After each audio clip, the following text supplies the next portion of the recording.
Ada spesies ikan baru ditemui di Malaysia?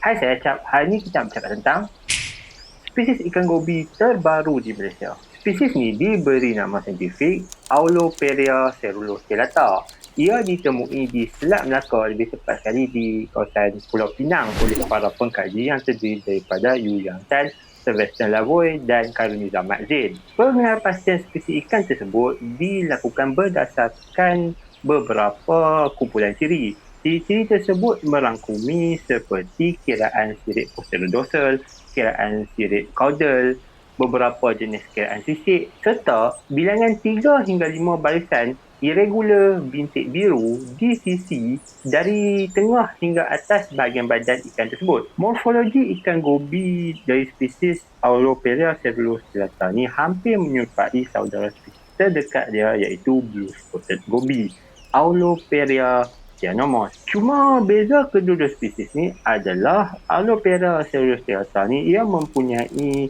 6 atau kurang bilangan sisik predorsal, manakala Auloperia cyanomys pula mempunyai 10 atau lebih. Dan di badan Auloperia cerulostelata pula, tumpuk bintik-bintik biru dia, barisan bintik-bintik biru dia tak overlap dengan tumpukan coklat yang terdapat pada barisan sama. Manakala untuk Auloperia cyanomys pula, barisan bintik biru tu overlap dengan tumpukan coklat. Jadi itulah dia spesies ikan gobi terbaru yang ditemui di Selat Melaka. Kalau korang rasa video ni bermanfaat, boleh share video ni. Dan kalau korang nak tahu lebih lanjut berkenaan dengan wildlife yang terdapat di Malaysia dan terdapat di luar negara, boleh follow Science with Acap, your passing to friendly neighborhood science guide.